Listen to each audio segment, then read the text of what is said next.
Hello student, welcome to you on this channel. तो शुरू करते हैं हमारा आज का वीडियो। जैसा कि आपको वीडियो के टाइटल से पता चली गया है, इस वीडियो में अलाभकारी संस्थाओं के लिए लेखांकन का सामान्य परिचय आपको बताया जाएगा। तो शुरू करते हैं वीडियो। तो क्लास 12th के अकाउंटेंसी यानी लेखा शास्त्र का जो पहला चैप्टर है उसका नाम है अलाभकारी संस्थाओं के लिए लेखांकन, जिसे हम आज इस वीडियो में पढ़ेंगे। चैप्टर के स्टार्टिंग में आपको स्क्रीन पे दिख ही रहा है। स्टार्टिंग में आपके लिखा हुआ है, कुछ संस्थाएं ऐसी होती हैं जो अपने सदस्यों तथा समाज को सेवाएं प्रदान करने के उद्देश्य से प्रारंभ की जाती हैं।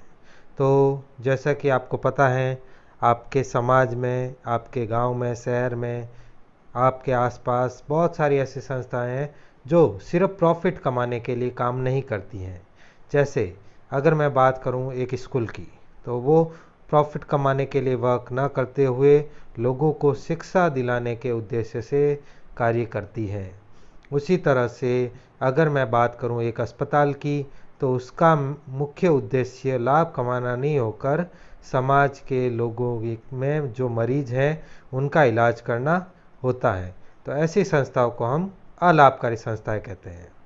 इन संस्थाओं में धर्मार्थ संस्थान, विद्यालय, धार्मिक संस्थान, व्यावसायिक संगठन, कल्याण समितियां, कला एवं संस्कृति को बढ़ावा देने के उद्देश्य से स्थापित संस्थान सम्मिलित हैं। इस लाइन को मैंने अंडरलाइन किया है।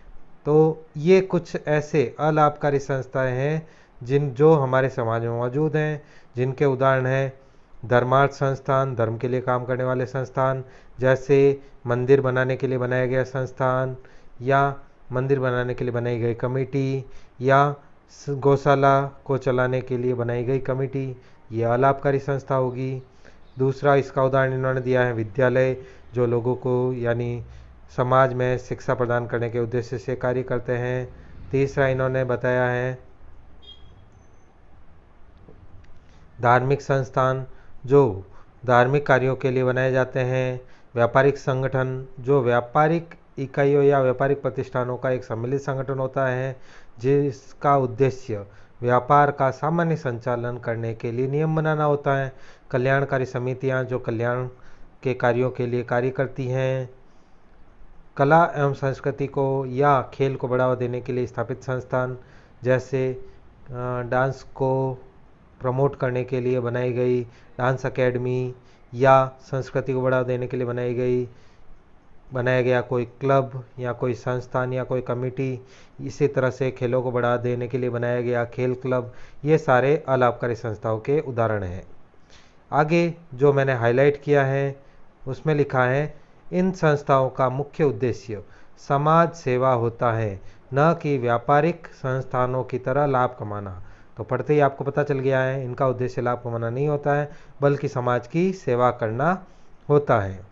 सामान्यतः इस प्रकार के संस्थान किसी प्रकार की व्यापारिक गतिविधि नहीं करते और इनका संचालन न्यासी द्वारा किया जाता है, जो कि पूर्ण रूप से अपने सदस्यों और समिति की उत्पन्न निधि का प्रयोग संस्था के उद्देश्यों को पूरा करने के लिए करते हैं। इस लाइन को मैंने अंडरलाइन किया है।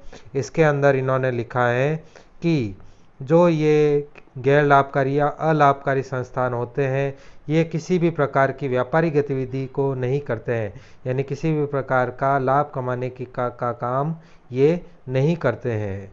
इनको चलाने का कार्य, इनका संचालन कौन करता है? नियासी करते हैं। नियासी का सीधा सा मतलब है कमेटी मेंबर्स इसको संचालित करने का काम करते हैं, जो कि पूर्ण रूप से अपने सदस्यों और समिति की उत्पन्न निधि का प्रयोग संस्था के उद्देश्यों को पूरा करने के लिए करते हैं। अब ये जो कमेटी मेंबर होते हैं, जो नियासी होते हैं, जो इन अलाभकारी संस्थाओं का संचालन करते हैं, वो इसमें जो भी पैसे इकट्ठा होते हैं, जो भी धन इन्हें प्राप्त होता है, अब वो धन आता कहाँ से है? तो इसकी बात करें तो यह धन मुख्य रूप से सदस्यों, जो भी समिति के सदस्य होते हैं या जो भी इन संस्थानों में सदस्य बनते हैं, उनसे इकट्ठा होता है, या अन्य किसी स्रोत से उन्हें ये धन प्राप्त होता है। उस धन का जो प्रयोग है वह संस्था के जो उद्देश्य बनाए गए हैं उन्हें पूरा करने के लिए किया जाता है। इसलिए इन्हें प्रत्येक लेखा वर्ष के अंत में सामान्यतः वित्तीय वर्ष के लिए खाते और वित्तीय विवरण बनाने होते हैं, जो कि प्राप्ति एवं भुगतान खाता, आय व्यय खाता और तुलन पत्र के रूप में हो सकते हैं। अब इसके बाद इन्होंने कहा है कि इस चैप्टर में हम क्या पढ़ेंगे।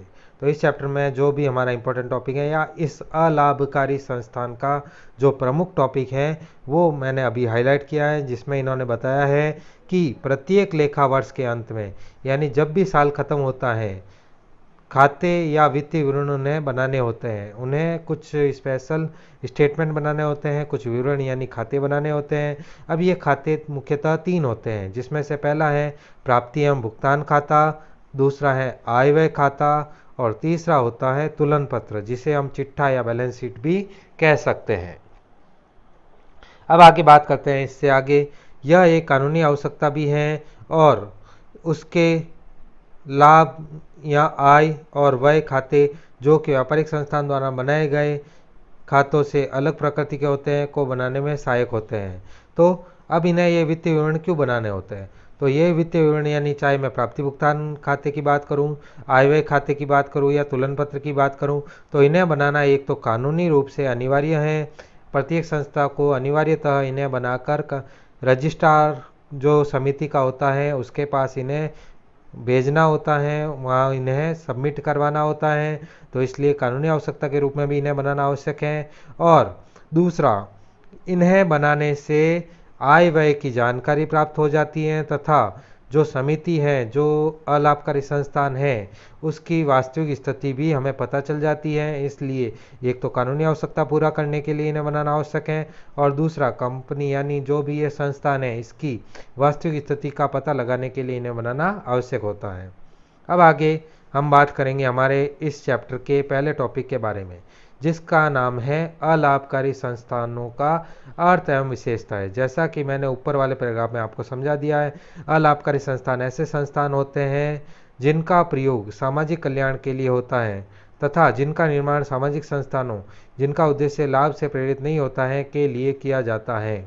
हाईलाइट की हुई इस लाइन में हमें समझाया गया है कि अलाभकारी संस्थान ऐसे संस्थान होते हैं जो समाज की भलाई के लिए काम करते हैं, जो सामाजिक कल्याण के लिए कार्य करते हैं, जिन्हें धार्मिक या दानार्थ या सेवार्थ संस्थान के रूप में बनाया जाता है और जो लाभ कमाने के लिए कार्य नहीं करते हैं, ऐसे संस्थान ही अलाभकारी संस्थान कहलाते हैं। हाईलाइट की हुई लाइनों के आगे लिखा हुआ है कि इनका मुख्य उद्देश्य किसी विशिष्ट समूह या समस्त जनता को सेवा प्रदान करना होता है। इनका जो मेन पर्पज़ होता है जिसके लिए यह स्थापित किए जाते हैं वह है किसी विशिष्ट समूह, यानी या तो इनके मेंबर हो सकते हैं या कोई एक विशिष्ट समूह हो सकता है, या सभी के लिए सेवाएं प्रदान करना इनका उद्देश्य हो सकता है। जैसे एक खेल के लिए बनाया गया क्लब है तो वो खेल से जुड़े हुए जो भी व्यक्ति हैं उन्हें सेवाएं देने के लिए कार्य करेगा, या अगर मैं एक अस्पताल की बात करूं तो वहाँ जो भी व्यक्ति जाएगा चाहे वह कोई भी हो उसका वहाँ इलाज करने के लिए वह संस्थान कार्य करता है। तो इस तरह से या तो ये विशिष्ट समूह जैसे खेल से जुड़े हुए व्यक्ति या संपूर्ण जनता, समस्त जनता यानी किसी भी व्यक्ति का सेवा प्रदान करने के उद्देश्य से यह कार्य कर सकते हैं। आगे अंडरलाइन की हुई लाइनें हैं। आमतौर पर यह किसी प्रकार का उत्पादन, क्रय या वस्तुओं का विक्रय और किसी प्रकार का उधार लेन देन नहीं करती हैं। अलाभकारी संस्थाओं में मुख्य बात यह है, ये तो ना कोई चीज़ बनाती है, ना कोई चीज़ खरीद के बेचकर लाभ कमाने का कार्य करती है और ना ही इनके लेन देन उधार में होते हैं। ये अपने सारे लेन देन केस में यानी रोकड़ में रखते हैं। आगे इसीलिए इन्हें लेखा पुस्तकों जैसा कि व्यापार से संबंधित और व्यापारिक और लाभ तथा हानि खाता बनाने की आवश्यकता नहीं होती है। आगे इन्होंने बताया है कि जैसा अभी बताया गया है कि इन्हें एक तो केस से जुड़े हुए ट्रांजैक्शन ही करने होते हैं, उधार लेन देन इन्हें नहीं करने होते हैं, तो इन्हें उसके लिए ज़्यादा बुकें रखने की ज़रूरत नहीं होती है और वो किसी प्रकार के व्यापारिक कार्य को नहीं करती हैं, इसलिए इन्हें व्यापारिक और लाभ हानि खाता बनाने की भी आवश्यकता नहीं होती है। इन संस्थानों द्वारा बनाई गई निधि पूंजी निधि या सामान्य निधि में जमा की जाती है। मतलब इन संस्थानों के पास जो भी फंड इकट्ठा होता है, जो भी धन इकट्ठा होता है या जो भी धन इनके पास बचता है ना, वो सामान्य निधि या पूंजी निधि नाम के एक खाते में जमा की जाती है। उन्हें व्यक्तियों में वापस बांटा नहीं जाता है, उसके मेंबर्स को वापस नहीं दिया जाता है। आमतौर पर इनकी आय का प्रमुख स्रोत इनके सदस्यों से प्राप्त अनुदान तथा दान, सहायता, विनिवेश से प्राप्त आय इत्यादि हो सकता है। इस लाइन को मैंने अंडरलाइन किया है। ये एक इम्पोर्टेंट लाइन है जिसमें हमें बताया गया है कि अलाभकारी संस्थान जो होते हैं उनकी जो धन इनको जहाँ से प्राप्त होता है, जो इनकी आय का प्रमुख स्रोत है, वो होता है पहला सदस्यों से प्राप्त अनुदान। इनके सदस्यों से जो भी चंदा या दान मिलता है वो इनकी आय का प्रमुख स्रोत होता है। इसके बाद सामान्य सहायता, विनिवेश से प्राप्त आय, जो इन्हें विनिवेश से आय होती है, इन्होंने जो इन्वेस्टमेंट बाहर किया है उससे इन्हें जो भी पैसा मिलता है वो इनका प्रमुख आय होती है। या एक तरह से मैं कह सकता हूँ सरकार से इन्हें जो भी अनुदान या सहायता मिलती है वो इनकी आय का प्रमुख स्रोत होता है। इसके बाद की लाइनें हाईलाइट की गई हैं जिसमें बताया गया है, इस प्रकार के संस्थानों द्वारा बहियों को रखने का मुख्य उद्देश्य वैधानिक जरूरतों को पूरा करना तथा उनके निधि के प्रयोग पर नियंत्रण में सहायता प्रदान करना है। प्रत्येक लेखा वर्ष की समाप्ति पर यह वित्तीय विवरण तैयार करती है तथा अपनी वित्तीय स्थिति के लिए आय तथा व्यय विवरण तैयार करती है और उन्हें वैधानिक प्राधिकरण में जमा करवाती है, जिसे समिति पंजीकृत कहा जाता है। आगे इन्होंने बताया है कि संस्थान द्वारा बहियां रखने का मुख्य उद्देश्य, यानी ये जो भी अकाउंटिंग बुक्स रखती हैं इनका मुख्य उद्देश्य एक तो वैधानिक जरूरतों को पूरा करना होता है, क्योंकि कानूनी आवश्यकता है, कानून में नियम बना हुआ है कि उन्हें ये रखना होगा, तो उन्हें इसलिए इसे रखना होता है। और दूसरा, इनके पास जो भी धन इकट्ठा होता है उसका सही रूप से इस्तेमाल किया जा रहा है या नहीं किया जा रहा, उनका प्रयोग अच्छे कार्यों में हुआ है या नहीं हुआ है, कहीं उसका मिसयूज तो नहीं हो रहा है, इसका पता लगाने के लिए भी ये विवरण इम्पोर्टेंट रोल प्ले करते हैं, महत्वपूर्ण भूमिका अदा करते हैं। इसलिए प्रत्येक वर्ष की समाप्ति पर इन वित्तीय विवरणों को तैयार किया जाता है, जिसमें आय और व्यय विवरण तो इन अलाभकारी संस्थाओं की धन कितना है इनके पास, कहाँ ये खर्च किया गया है, कितना बचा है, इसकी जानकारी मिलती है। और दूसरा बनाया जाता है तुलन पत्र, जो इन अलाभकारी संस्थाओं की वास्तविक स्थिति को बताता है। इसके बाद आय और व्यय का विवरण, संस्था का तुलन पत्र और प्राप्ति एवं भुगतान खाता, ये जो तीनों वित्तीय विवरण होते हैं इन्हें समिति पंजीकृत को इंग्लिश में रजिस्ट्रार ऑफ सोसाइटी कहा जाता है, उसके पास उन्हें ये जमा करवाने होते हैं। और साथ ही जो इनके सदस्य होते हैं, जो इनके दानदाता होते हैं, उन्हें भी अगर वो चाहें तो इन्हें इन सूचनाओं को प्राप्त करने का अधिकार होता है। तो ये था हमारा संस्थान, जो अलाभकारी संस्थान होते हैं उनका अर्थ और उनकी परिभाषा। इसके बाद अगले वाले पॉइंट जो अभी हम पढ़ेंगे वह है इन संस्थानों की प्रमुख विशेषताएं। अलाभकारी संस्था की विशेषताओं में हमें बताया गया है, पहली विशेषता, यह संस्थान किसी विशिष्ट समूह या समस्त जनता को, जैसे कि शिक्षण, व्यायामशाला, मनोरंजन, खेलकूद तथा इसी प्रकार की अन्य संस्थाओं को जाति, धर्म या रंग को ध्यान दिए बिना सेवाएं प्रदान करना होता है।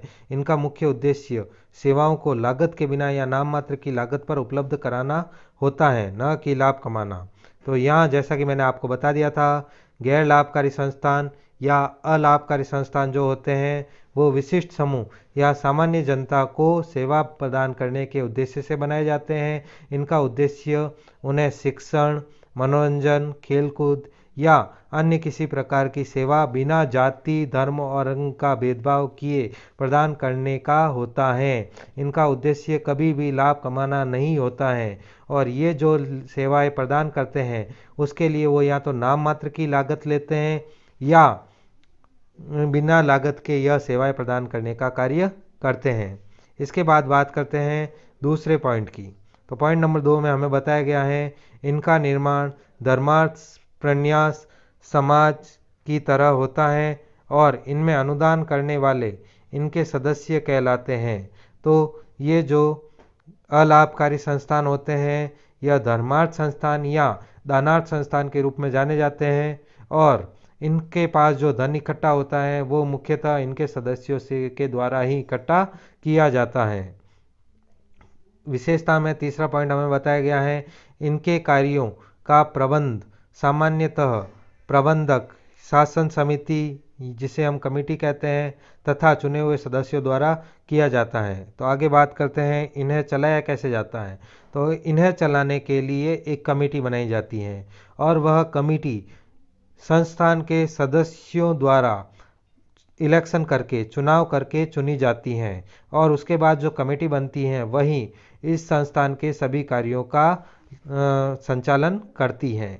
इसके बाद हमारा इसका चौथा पॉइंट है, इन संस्थानों की आय के प्रमुख स्रोत सदस्यों से अनुदान, सामान्य दान, वसीयत, अनुदान से सहायता और विनियोगों से आय इत्यादि होते हैं। यह पॉइंट इंपॉर्टेंट है, जिसमें हमें बताया गया है कि इन संस्थानों के पास जो धन इकट्ठा होता है वह मुख्य रूप से कहाँ से आता है। तो इसका इन्होंने बताया है कि एक तो इनके सदस्यों से दान प्राप्त होता है, दूसरा जनरल पब्लिक इनमें दान करती है, तीसरा कोई सदस्य या बाह्य कोई व्यक्ति चाहे तो वसीयत के रूप में इन्हें कुछ भेंट प्रदान कर सकता है, या सरकार से इन्हें सहायता मिलती है, या फिर यह खुद ही स्वयं अपने पैसे कहीं इन्वेस्ट करके उसके थ्रू इनकम अर्न करते हैं, उन अपने पैसे कहीं विनियोग करके उससे आय प्राप्त करते हैं, और वही इनकी आय का प्रमुख स्रोत होती है। इसके बाद पॉइंट नंबर 5 में हमें बताया गया है, इन संस्थानों द्वारा विभिन्न स्रोतों द्वारा बनाई गई निधि को पूंजी निधि और सामान्य निधि में जमा किया जाता है। तो पॉइंट 5 में हमें बताया गया है कि ये जो संस्थान होती हैं इनके जो इकट्ठा किए हुए धन का जो फंड बनता है वह इनके खर्चों को पूरा करने के लिए काम में लिया जाता है, और इनके खर्च पूरे हो जाने के बाद भी अगर इनके पास कुछ धन बचा हुआ रह जाता है तो वह सदस्यों में नहीं बांटा जाता है, बल्कि पूंजी निधि या सामान्य निधि नाम से एक खाता बनाया जाता है, उसमें जमा कर दिया जाता है।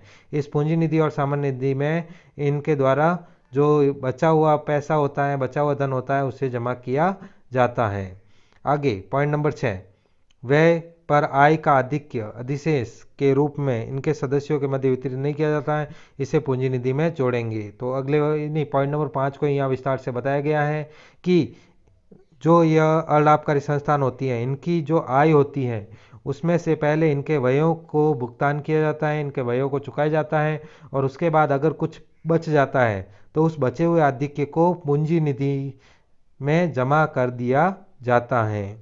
आगे पॉइंट नंबर 7 में हमें बताया गया है कि अव्यापारिक संस्थानों की प्रसिद्धि को सामाजिक कल्याण में उनके अंशदान के आधार के कारण उत्पन्न किया जाता है, न कि उनके ग्राहकों या मालिक के संतोष के कारण। तो अलाभकारी या अव्यापारिक संस्थान दोनों का मतलब एक ही है, इनकी रेपुटेशन यानी इनकी जो प्रसिद्धि है अगर उनको नापना हो तो उसके लिए ये नहीं देखा जाता है कि इनके ग्राहक कितने संतुष्ट हैं या इन्होंने कितना लाभ कमाया है। इनकी प्रसिद्धि यानी इनकी रेपुटेशन को समाज में इनके द्वारा किए गए काम के आधार पर ही नापा जाता है।